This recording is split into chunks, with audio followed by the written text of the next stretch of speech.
नमस्कार. मनुष्य वन्यजीव संघर्षात अनेक लोकांचा बळी जात आहे आणि म्हणून यावर उपाययोजना करण्यासाठी अनेक प्रयत्न करण्यात येत आहे.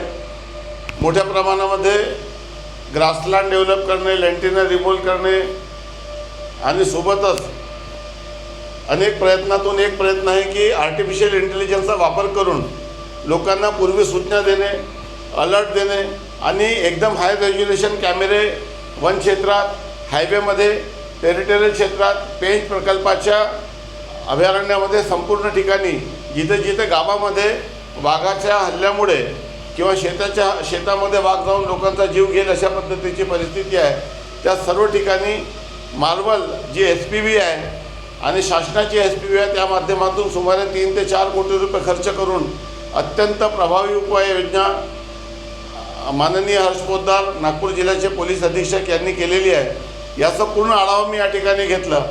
शेवटी कुठलीही गोष्ट परिपूर्ण होत नाही, परंतु किमान 80% 90% परिपूर्णतेने लोकांचा जीव आपल्याला कसा वाचवता येईल आणि एक नवीन संकटच्या समाजापुढे, वन क्षेत्रात राहणाऱ्या लोकांपुढे जो निर्माण झालेला आहे, तो संकटातून लोकांचा बचाव कसा करता येईल या दृष्टीने खूप स्तुत्य उपक्रम या ठिकाणी करण्यात आलेला आहे. एकंदरीत या पूर्ण प्रकल्पाची पाहणी मी केली.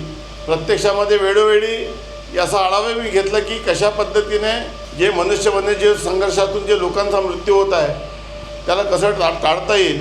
आणि वेगवेगळ्या कॉल्स होतात, म्हणजे सांबर असेल किंवा वानर असेल, असे अनेक जे प्राणी आहेत ते वाघ येत असल्यामुळे अलर्ट देतात. त्या अलर्टला सेन्स करून लोकांना मेसेज देऊन हा मनुष्याचा मृत्यू कसा टाळता येईल या दृष्टीने एक प्रभावी उपाययोजना करण्यात आलेली आहे. यातून निश्चितच 100% तर नाही, परंतु किमान 80-90% यात यश येईल. आणि अनेक उपाययोजना आपण या ठिकाणी करत आहोत, परंतु ही देखील एक प्रभावी उपाययोजना आहे. यासाठी मार्वलचं मी मनापासून धन्यवाद देतो.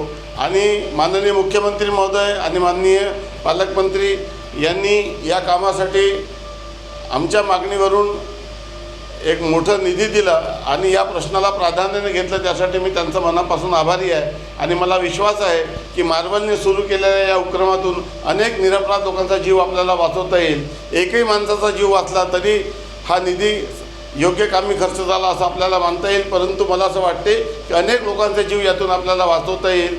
आणि यासाठी सर्व नागरिकांनी जे काही सहकार्य आजपर्यंत केलेलं आहे त्यासाठी मी त्यांना शुभेच्छा देतो, धन्यवाद देतो. जय हिंद, जय महाराष्ट्र.